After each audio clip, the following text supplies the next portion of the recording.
स्वागत है सभी का मेरे YouTube चैनल पर। और उन सभी लोगों का धन्यवाद, उन सभी छात्र छात्राओं का धन्यवाद जो मेरे YouTube लेक्चर को देखते हैं और पसंद करते हैं। और उन सभी लोगों का एक बार फिर से धन्यवाद जिन्होंने मेरे चैनल को सब्सक्राइब किया है। कल फिजिक्स के कुछ टॉपिक को हम लोगों ने पढ़ा जिसमें डायपोल था। डायपोल क्या होता है उसको हमने समझाने की पूरी तरह से कोशिश की। उसके कुछ स्पेशल केस को, कहाँ पर डायपोल का फोर्स मैक्सिमम होता है, कहाँ पर डायपोल आपका मिनिमम होता है। फिर डायपोल मोमेंट हम लोगों ने पढ़ा स्पेशल केस के साथ में। फिर हम लोगों ने उस डायपोल की वजह से कितना इलेक्ट्रिक फील्ड एक पर्टिकुलर पॉइंट पे जनरेट होता है, तो हम लोग उसके लिए एक एप्लीकेशन पढ़ा कि dipole electric field due to a dipole at axial point. आज उसी सीरीज को आगे बढ़ाते हुए हम एक और पॉइंट को आगे लेके चलेंगे जिसका नाम है electric field due to dipole at equatorial point. सबसे पहले जो जरूरी की चीज है जानने वाली कि ये इक्वेटोरियल पॉइंट का क्या मतलब, इसको बोलते हैं हिंदी में निरक्षीय स्थिति। निरक्षीय स्थिति क्या, जो डायपोल के लाइन, जो डायपोल को पॉजिटिव, नेगेटिव और पॉजिटिव को जोड़ता है उसके जो परपेंडिकुलर होता है उसी को हम लोग बोलते हैं निरक्षीय स्थिति बोलते हैं, यानी इक्वेटोरियल पॉइंट। ठीक है ना। अब इक्वेटोरियल पॉइंट पर कितना इलेक्ट्रिक फील्ड यहाँ पर जनरेट होगा वो हम लोग निकालेंगे। ठीक है, तो बारी बारी से एक तरह से हम लोग चीजों को लेकर चलते हैं और सीखने की कोशिश करते हैं कि कैसे हम इस पर्टिकुलर पॉइंट P पर हम लोग, चलिए P यहाँ पर हमने कंसीडर किया है, इसको हम लोग Y ले लेते हैं। Y का कितना इलेक्ट्रिक फील्ड होगा ये हम लोग निकालने की कोशिश करते हैं। सबसे पहली चीज आप यहाँ पर देख सकते हैं कि एक डायपोल में, डायपोल जो कंसिस्ट करता है एक नेगेटिव चार्ज होता है और एक पॉजिटिव चार्ज होता है, और इनके बीच की जो होल डिस्टेंस होती है वो होती है 2l। डायपोल के केस में मैंने कल आपको बताया था डायपोल मतलब क्या। अगर एग्जांपल लें तो एग्जांपल में क्या कह सकते हैं डायपोल को कि NaCl भी आपको क्या है, एक डायपोल का बेहतर, क्योंकि N पर पॉजिटिव चार्ज होता है और Cl पर नेगेटिव चार्ज होता है। एक और एग्जांपल ले लीजिए आपका नॉर्मल सा HCl, H पर पॉजिटिव और Cl पर नेगेटिव। तो this is the basic example of dipole. आप इस तरह से डायपोल को समझ सकते हैं, या अगर हम परिभाषा के तौर पर डायपोल को समझने की कोशिश करें एक बार फिर से, तो ये कह सकते हैं जब दो विपरीत आवेश, जब दो विपरीत चार्ज, जब दो अपोजिट चार्ज एक दूसरे से एक सर्टेन डिस्टेंस पर प्लेस्ड होते हैं उसे हम लोग बोलते हैं डायपोल कहते हैं। ठीक है, तो ये डायपोल का छोटा सा किस्सा रहा आपके सामने, तो हमने रिप्लेस किया था। डायपोल मोमेंट भी हम लोगों ने निकाला था, जिसकी वैल्यू हम लोगों ने निकाली थी P = Q/2l। ये दिखाता है कि डायपोल की स्ट्रेंथ कितनी होती है, यानी उसकी क्षमता कितनी होती है ना। उसको हम लोग मेजर करते हैं P से, और P को कहते हैं हम लोग P = Q/2l। थोड़ा सा अब चीजों को लेकर के आगे बढ़ते हैं। डायपोल इस y पॉइंट पर कितना होगा उसको निकालने के लिए हमें पता होना चाहिए कि इस चार्ज से इसकी डिस्टेंस कितनी होगी और इस चार्ज से इसकी डिस्टेंस कितनी होगी, क्योंकि इन दोनों की वजह से वहां पर एक फील्ड जनरेट होगा और दोनों फील्ड को हम कंबाइन कर लेंगे, आपस में ऐड कर लेंगे, तो हमें पता चल जाएगा कि भाई एग्जैक्ट फील्ड या रिजल्टेंट फील्ड यहाँ पर कितना होगा। तो सबसे पहले ज्योमेट्री के मेथड से लोग पढ़े ही हैं इसको। ये एक राइट एंगल ट्रायंगल है, ठीक है, ये R है, ये L है, तो ये वाला कितना हो जाएगा आपका √R² + L²। ये भी आपका सेम ही रहेगा R² + L²। ठीक है, इन दोनों की वैल्यू हमने क्या कर लिया, डिस्टेंस दोनों का फाइंड आउट कर लिया कि A से Y तक की डिस्टेंस और B से Y तक की डिस्टेंस हम लोग ने निकाल ली। अब जो जरूरी चीज है जानना कि पॉजिटिव चार्ज की वजह से कितना इलेक्ट्रिक फील्ड होगा और नेगेटिव चार्ज की वजह से कितना इलेक्ट्रिक फील्ड होगा। चलिए दोनों की वैल्यू सेम ही आनी, क्यों। अब चलिए EA निकालें जरा सा, इलेक्ट्रिक फील्ड ड्यू टू, यहां पर निकालेंगे इलेक्ट्रिक फील्ड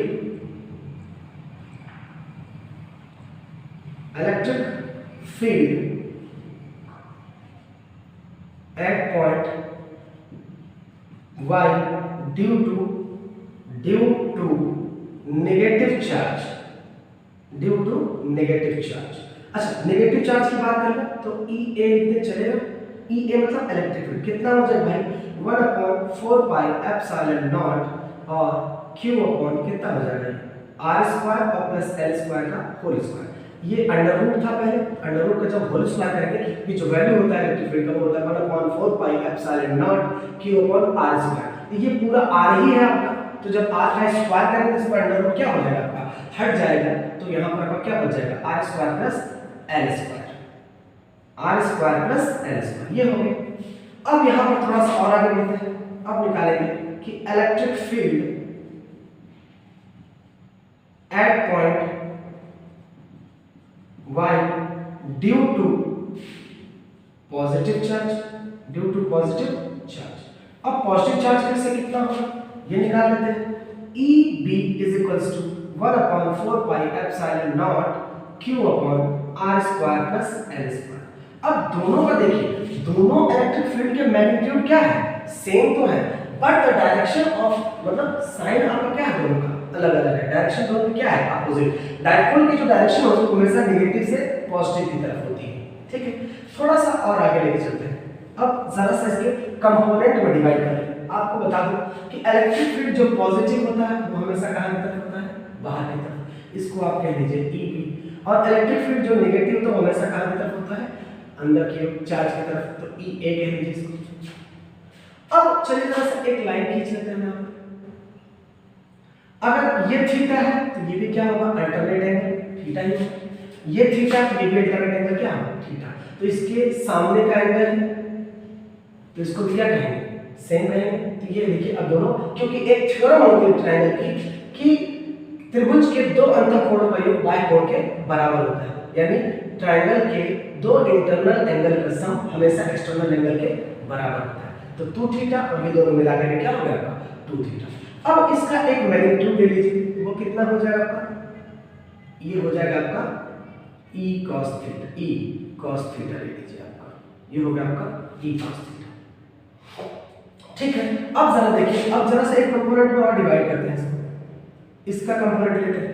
अब इन दोनों का कंपोनेंट EA का भी इधर होगा और EB का भी cos थीटा क्या होगा, इधर ही होगा, ठीक है। दोनों जरा आइए इसके कंपोनेंट sin थीटा कर देते हैं। तो ये हो जाएगा आपका EA sin थीटा बाहर की तरफ, और ये हो जाएगा EA sin थीटा अंदर की तरफ, सॉरी EB sin थीटा बाहर की तरफ और EA sin थीटा अंदर की तरफ। अब देखिए इन दोनों का मैग्नीट्यूड आपस में क्या है, same, but the direction is different, एक पॉजिटिव और एक क्या है, नेगेटिव। तो ये दोनों एक दूसरे को क्या कर देते हैं, कैंसिल कर देते हैं। और किसी भी कैलकुलेशन में और इस पूरे के पूरे डिटरमिनेशन ऑफ इलेक्ट्रिक फील्ड में कभी भी ये दोनों का इंट्रोड्यूस हम नहीं करते, क्योंकि ये दोनों दूसरे क्या कर देंगे, कैंसिल आउट कर देंगे। तो कैंसिल कर देंगे तो हम इसको अभी से ही खत्म कर देते हैं कि कोई डाउट की चीजें रह ही न जाए हम। चलिए अब जरा सा देखते हैं थोड़ा सा। अब इलेक्ट्रिक फील्ड यहां फाइंड करते हैं। then the resulting electric field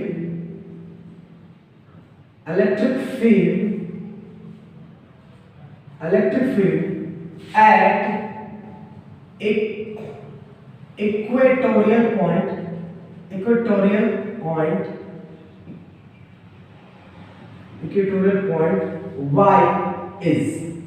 y is कितना होगा भाई, तो यहां पर आप देख सकते हैं E is equals to EA cos theta और प्लस EB कितना हो जाएगा आपका cos थीटा, दोनों क्लियर हो। अब दोनों का आप इसको सिंपली लिख सकते हैं कि E is equals to 2EA cos theta, आप लिख सकते हैं इजीली। और इलेक्ट्रिक फील्ड का जो आपने वैल्यू निकाला वो कितना निकाला था, 1/4 pi epsilon not 2Q upon r square plus l square, बाहर रहा आपका cos थीटा। अब यहां पर cos थीटा का देखिए, cos थीटा का ये कंसीडर करते हैं तो l आधार और बटे क्या हो जाएगा कर्व, ठीक है ना, यानी बेस अपॉन हाइपोटेनस। तो cos थीटा की जब वैल्यू यहां पर आप रखेंगे तो ये हो जाएगा l अपॉन कितना आपका हो जाएगा r square plus l square का whole square, sorry under root में, ये आपका आ गया अंडर रूट। अब देखिए q into 2l बराबर कितना आपका हो जाता है p by the definition of dipole moment.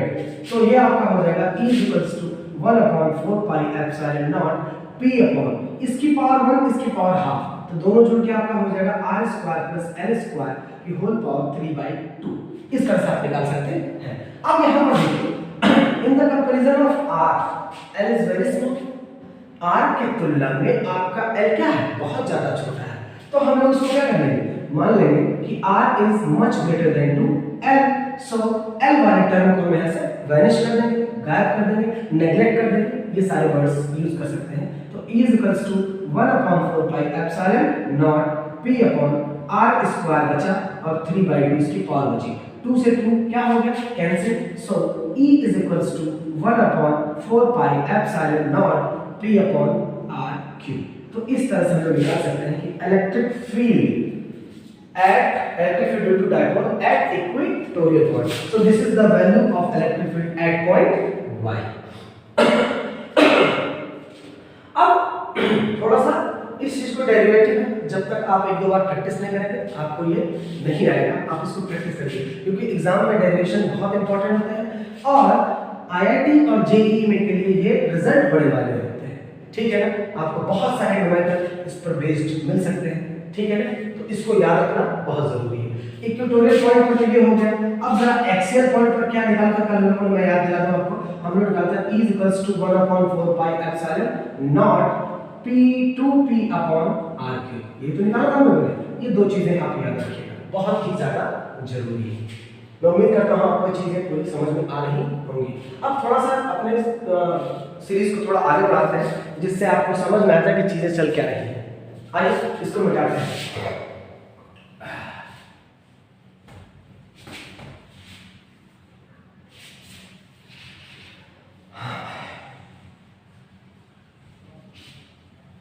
अब जो दूसरा टॉपिक मैं आपके सामने लेकर आया हूं वो आपका रहेगा dipole. Force on dipole in an external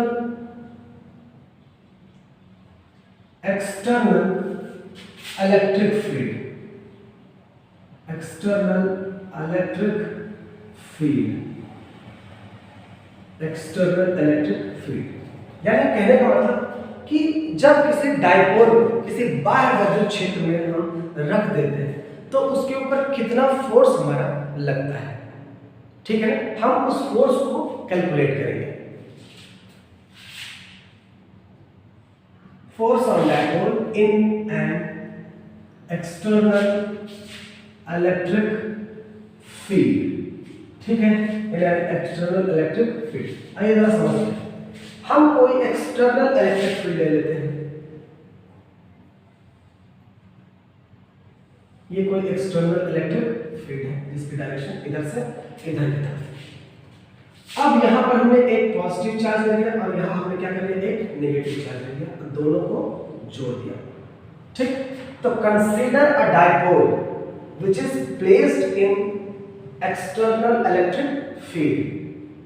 at first end of the dipole placed a negative charge and the second end of the dipole placed a positive charge। ठीक, the length of the dipole is 2l।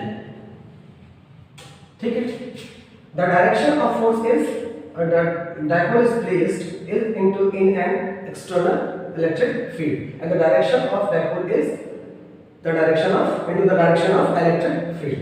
अब जरा देखिए दो चीज समझने वाली चीज है। अब यहाँ पर एक फोर्स तो वर्क करेगा ही करेगा। किधर किधर फोर्स करेगा भाई, पॉजिटिव है तो इलेक्ट्रिक फील्ड के डायरेक्शन में तो कितना फोर्स हो जाएगा, F बराबर Q इंटू E आपका हो जाएगा। दूसरा, अब ये नेगेटिव है तो अपोजिट होगा तो ये हो जाएगा F is equals to Q E। दोनों का मैग्नीट्यूड तो सेम है but the direction is different. दोनों एक दूसरे के अपोजिट डायरेक्शन में, ये पॉजिटिव होगा और यहाँ पर क्या हो जाएगा, नेगेटिव हो जाएगा। तो जो यहाँ पर then the total force on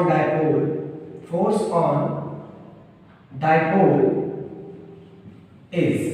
अब टोटल फोर्स कैसे निकालेंगे, मान लीजिए पहले जगह से मान लीजिए पहला फोर्स रहा और यहाँ पर क्या है, दूसरा force. So F is equals to F1 plus कितना हो गया आपका F2। So F is equals to plus QE और दूसरा आपका हो जाएगा माइनस QE। तो प्लस माइनस क्या होगा आपका माइनस, दोनों एक दूसरे को क्या कर देंगे, कैंसिल कर देंगे। तो नेट फोर्स जो आपको मिलेगा यहाँ पर वो क्या हो जाएगा, 0। तो हम इस बात को समझ सकते हैं कि when any electric dipole is placed in external electric field then net force upon a dipole is always be 0।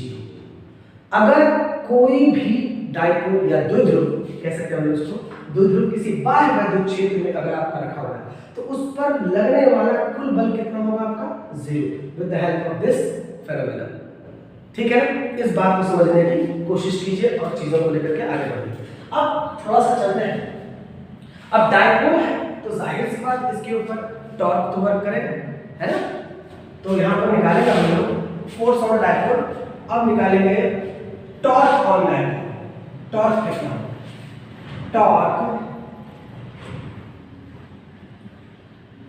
On dipole in an external electric field. सारी चीजें ऐसी ही रहेंगी, फिगर में कोई चेंज आपका नहीं होगा। बस दो चीजें आपको समझनी, एक यहां पर ऐसे परपेंडिकुलर ड्रॉप कर दीजिए, ठीक है। अब ये पॉइंट है आपका O, ओरिजिन है आपका, या आप कह सकते हैं mid point of the dipole. यहां से यहां तक डिस्टेंस आपको पता नहीं है, इसको आप ले लीजिए x कंसीडर कर लीजिए। टॉर्क निकालने के लिए क्या होगा? जाहिर सी बात है, एक फोर्स आपका इधर की तरफ एक्ट कर रहा है, एक फोर्स आपका इधर की तरफ है, तो इस पर्टिकुलर पॉइंट पर टॉर्क आपका जनरेट होगा, है ना? तो टॉर्क के लिए क्या करते हैं? फॉर्मूला क्या होता है टॉर्क का? टॉर्क के लिए आपका टॉर्क इज इक्वल्स टू बलाघूर्ण भी कहते हैं इसको हिंदी में। Torque is equal to force into distance, या कह सकते हैं फोर्स इनटू परपेंडिकुलर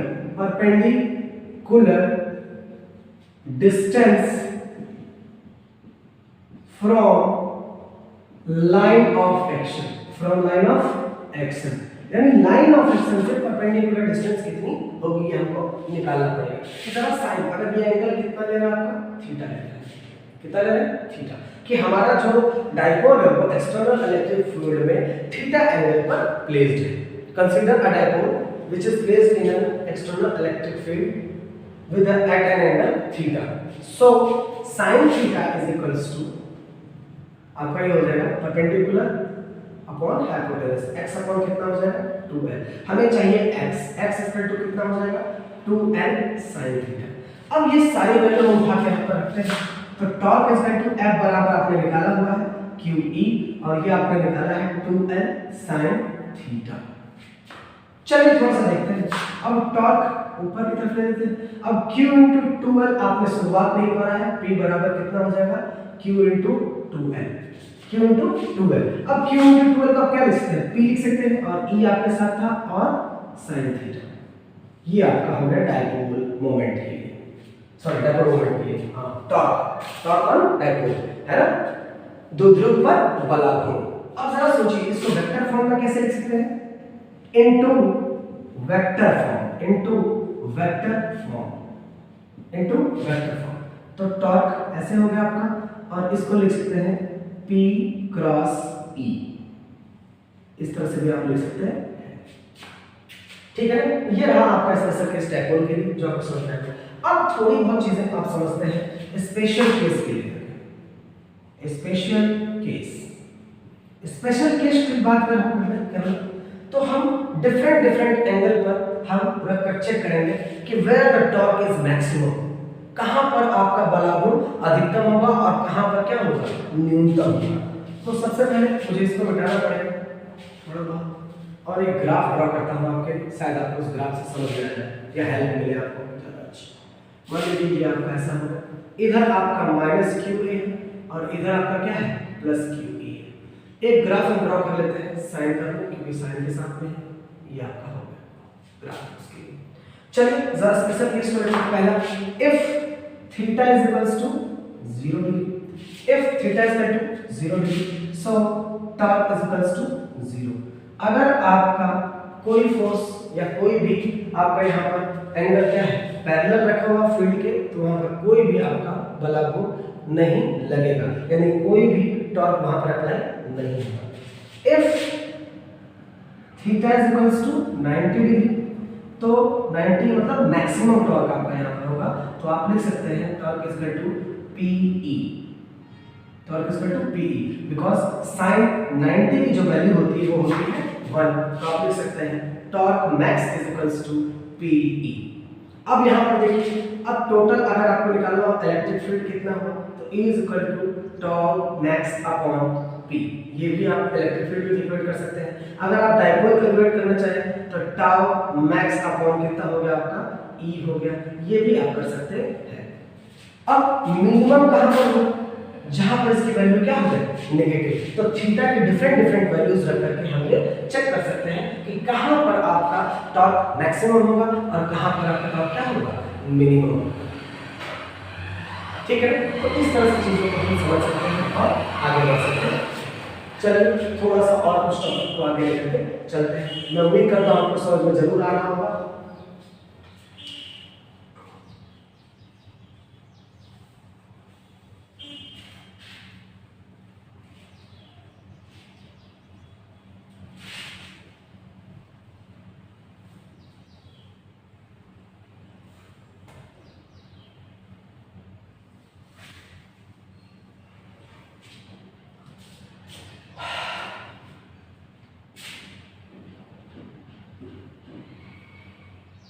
चलिए अब हम निकालेंगे अगला topic work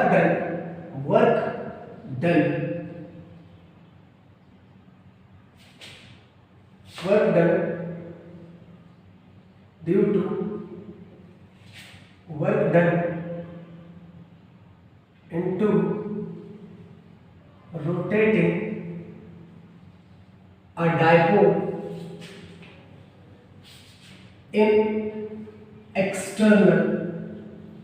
in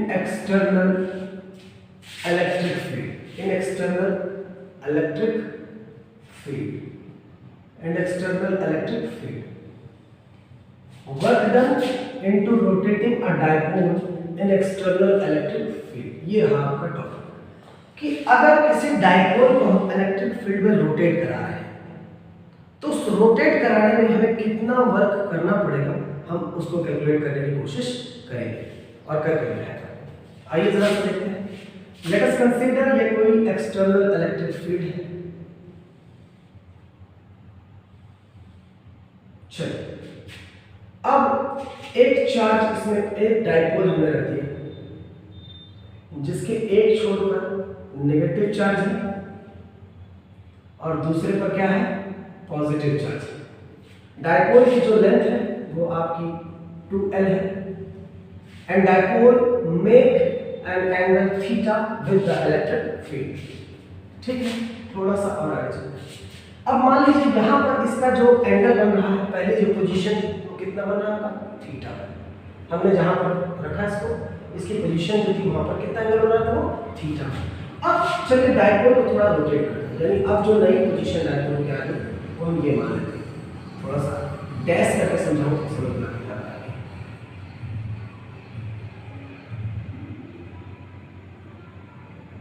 this is the new position of dipole. Negative charge यहाँ आ गया और पॉजिटिव चार्ज कहाँ रहेगा यहाँ रहेगा और डिस्टेंस में इसके कोई फर्क नहीं, ये भी 2L ही है। ठीक, तो इसको यहां से यूं रोटेट कराने में कितना वर्क करना पड़ेगा। सपोज हम समझते हैं, एक कोई एग्जांपल ले लो मैं आपके लिए। सपोज ये हमारा एक डाइपोल है, इसको हमने यहाँ रखा पहले, अब इसको घुमा के ऐसे कर दिया हमने, तो इसको यहाँ से यहाँ तक घुमाने में जो वर्क करना पड़ा वो कितना वर्क हुआ, कैसे निकालेंगे, how we can calculate the whole work done. ठीक है ना, कि कितना रोटेट कराने में वर्क करना पड़ा, ये हमको रोटेट निकालना है। तो चलिए जरा सा वर्क डन को हम लोग W से रिप्रेजेंट करते हैं। We know that W is equals to force into displacement. तो हमने मान लिया कि थीटा एंगल यानी d थीटा एंगल को डिस्प्लेस किया। अब यहाँ पर फोर्स मतलब ये अपने मन से तो घूमेगा नहीं, टॉर्क की वजह से घूमेगा, क्योंकि टॉर्क इस पर कितना लग रहा है प्लस QE और इस पर कितना लग रहा है माइनस QE, और इधर कितना हो गया आपका माइनस QE और ये आपका क्या हो गया प्लस QE। तो यहाँ पर जो फोर्स होगा वो इन द फॉर्म ऑफ क्या होगा टॉर्क होगा, और टॉर्क आपने निकाला है, torque is equal to PE sin theta d theta. ये तो आपने निकाला, इसको थोड़ा सा बड़ा लिख दूंगा आपके लिए, PE sin theta d theta, ये आपका होगा। अच्छा टोटल वर्क निकालते हैं, टोटल, अब बहुत छोटा सा एंगल हमने लिया रोटेट किया तो उसके लिए टोटल वर्क निकालते हैं। Total work done into rotating the dipole in external electric field, external electric field। अब एक्सटर्नल इलेक्ट्रिक टोटल निकालना है, तो कभी भी टोटल निकालने के लिए हम इसको क्या कर देते हैं, इंटीग्रेट करते हैं। टोटल वर्क डन मतलब इंटीग्रेट कर दें, तो W, अब इंटीग्रेशन कर लिया, कितना हो गया, PE sin theta d theta. अच्छा, अब कहां से कहां तक रोटेट करा रहा है, थीटा 1 से, और जो नया एंगल बना रहा है कितना हो गया आपका, थीटा। जो नया पोजीशन ये बनाया हमारा dipole electric external electric field में, कितना पोजीशन, कितने एंगल बना रहा है, थीटा 2 एंगल। तो कहां से कहां तक रोटेट कर रहा है, थीटा 1 से थीटा 2 पर, थीटा 1 से थीटा 2 पर। अब चलो देखिए इंटीग्रेट करते हैं। इंटीग्रेट करने की कंडीशन PE कांस्टेंट बाहर आ गया, अंदर आपका रहेगा theta 1 to theta 2 sin theta d theta. अच्छा, sin थीटा का इंटीग्रेशन कितना होता है, माइनस cos थीटा, ये भाई आपका आ गया, और ये आपकी थीटा 1 लोअर लिमिट और अपर लिमिट आपकी क्या होगी, थीटा। अब इंटीग्रेशन के बाद हम यहाँ पर अपर लिमिट और लोअर लिमिट को रखेंगे। So W equals to PE minus, आप बाहर रख दीजिए, cos theta 2 minus cos theta 1। So ये आपका वैल्यू होगा। So W equals to PE minus अंदर चला जाएगा, माइनस cos थीटा 2 और minus minus plus cos theta 1। अब इसको जरा सॉल्व कर लीजिए, माइनस वाला पीछे कर दो, प्लस वाला आगे कर देते हैं। सो PE बराबर cos theta 1 minus cos theta 2.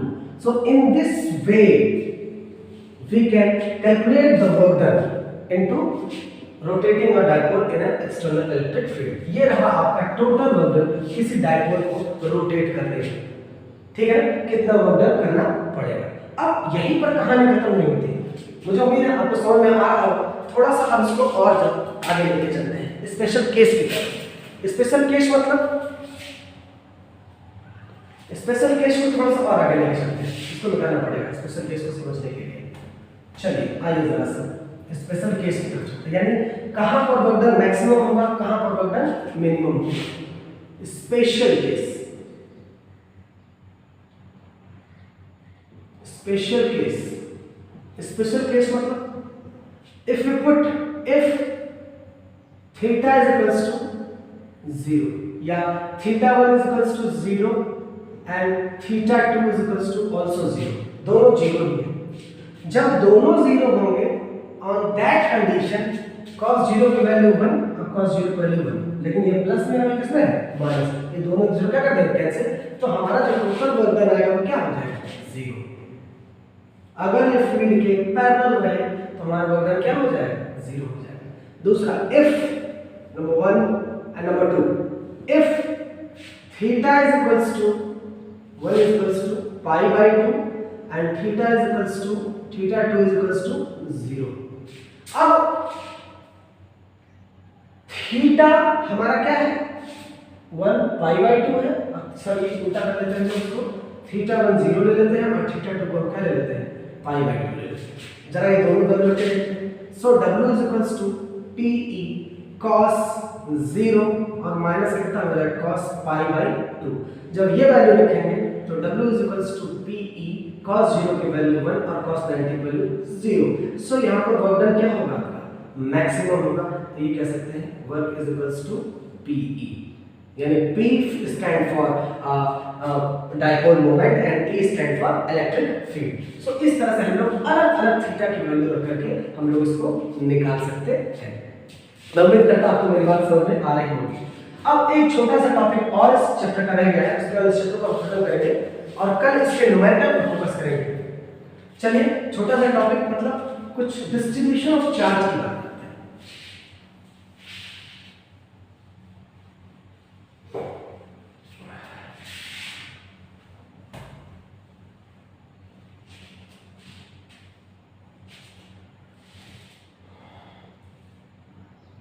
Distribution of charge, distribution of charge। ठीक है ना? 3 तरह डिस्ट्रीब्यूशन होते हैं। लीनियर चार्ज डिस्ट्रीब्यूशन और दूसरा आप इसको कैटेगराइज कर लीजिए। सॉरी, थोड़ा जगह कमी है अपने पास। दूसरा आपका surface charge distribution,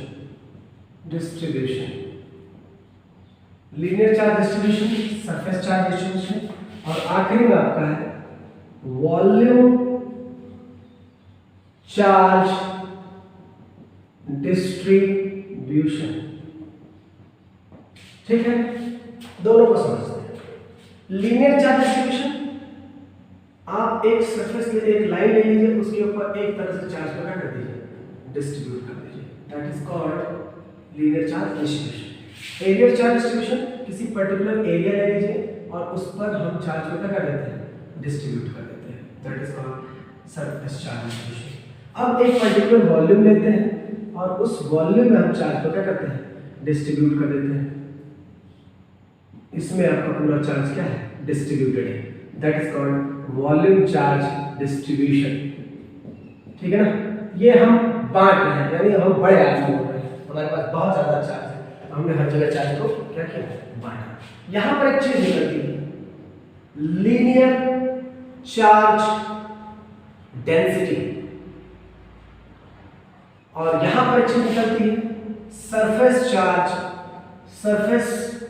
charge density. Linear charge density, surface charge density और वॉल्यूम चार्ज डेंसिटी, इन सब का यूज आपका गॉस थ्योरम में होना है, बहुत ही ब्रॉड लेवल पर होना है, बहुत जरूरी है इसको समझ पाना।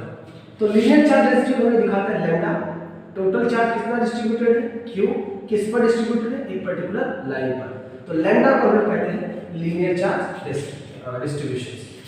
सिग्मा को कहते हैं सरफेस चार्ज डेंसिटी, इसको क्यू चार्ज डिस्ट्रीब्यूटेड किस पर डिस्ट्रीब्यूटेड है, एरिया पर डिस्ट्रीब्यूटेड है, तो Q is equals to sigma is equals to Q upon A, और वॉल्यूम चार्ज को हम रो से डिनोट करते हैं, Q upon हो गया आपका A, that is called volume charge distribution. तो 3 तरह के डिस्ट्रीब्यूशन हमको पढ़ने के लिए मिलते हैं, पहला लीनियर चार्ज डिस्ट्रीब्यूशन, दूसरा सरफेस चार्ज डिस्ट्रीब्यूशन और तीसरा वॉल्यूम चार्ज डिस्ट्रीब्यूशन। और उससे हम लोग निकालते क्या है, लीनियर चार्ज डेंसिटी निकालते हैं और सरफेस चार्ज डेंसिटी निकालते हैं। और अब डेंसिटी वर्ड से आपको थोड़ा सा सरप्राइज हो जाएगा। डेंसिटी का मतलब क्या कि पर्टिकुलर लेंथ पर, यूनिट लेंथ पर कितना चार्ज डिस्ट्रीब्यूटेड है ना, यूनिट लेंथ पर number of charge, that is called density. ठीक है ना? यूनिट एरिया में कितना चार्ज डिस्ट्रीब्यूटेड है, that is called surface charge density. Unit volume पर, सॉरी यहां v लिख लीजिए आप लोग, वॉल्यूम चार्ज डेंसिटी तो वॉल्यूम ले रहे हैं, ठीक है? यूनिट वॉल्यूम पर कितना charge distributed, that is called volume charge density. तो इस तरह से हम लोग आज इस टॉपिक को यहीं पर खत्म करते हैं, और मैं उम्मीद करता हूं आपको जरूर समझ में आया होगा, और समझ में आता है तो प्लीज मेरे चैनल को सब्सक्राइब करिए, लाइक करिए और शेयर करना बिल्कुल न भूलिए। बहुत बहुत धन्यवाद आपका मुझे सुनने के लिए।